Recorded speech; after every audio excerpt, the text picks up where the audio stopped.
we're taking you on a behind-the-scenes tour of a real recording studio, finding out what it takes to make an album. Clayton Clark is live in Fresno, learning what it takes to create a masterpiece. Good morning, Clayton. Good morning, Kim and Kopi. We're at Pyramid Recording Mastering, finding out what it takes, behind the scenes to create an album. We've got Nate on the guitar right now, just playing us some great tunes, and we're inside the studio with Jerry here, the owner, finding out what it takes to get the music from his guitar onto a CD. And man, he is good, Jerry. He's amazing, huh? So tell us what it takes. He's playing the guitar, no vocals. What do you do with something like this?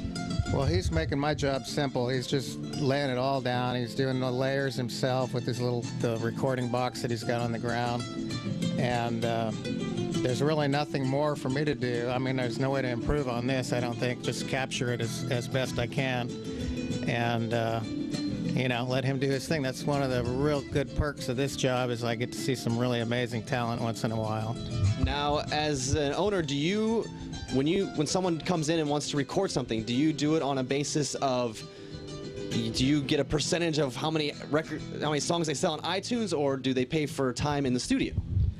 I consult with them when they come in and see what their needs are. We come up with a budget and go from there. What do you do with it from there? Sometimes we have to layer things, doctor it up a little bit, manipulate the vocal, auto-tune it. It kind of depends on what the artist is going for. Now, you mentioned there were different types, like analog and digital. What's the difference when recording music? This is the analog recorder. It's a tape recorder, and basically what it does is it records to tape, just like your old cassettes you play in a car or whatever.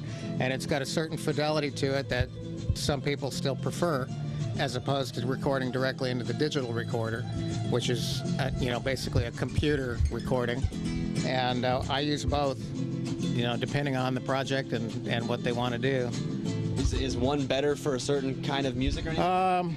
Typically, a lot of rock groups like the sound of doing the bass and drums on the analog machine, and then we transfer that into the digital realm. And then Mexican bands, Norteño groups and that kind of thing, they love the sound of the tape. But other types of music, maybe like dance music or hip-hop or whatever, the favored format is usually the digital recorder. All right, so yeah, coming up, we're gonna have a little rap performance in here and find out how that's recorded, where they have just the vocals added to the music. So we're gonna see how basically a hip-hop album is created, Kim and Kopi. Wow, neat. Thank you. Good stuff out there. Hey.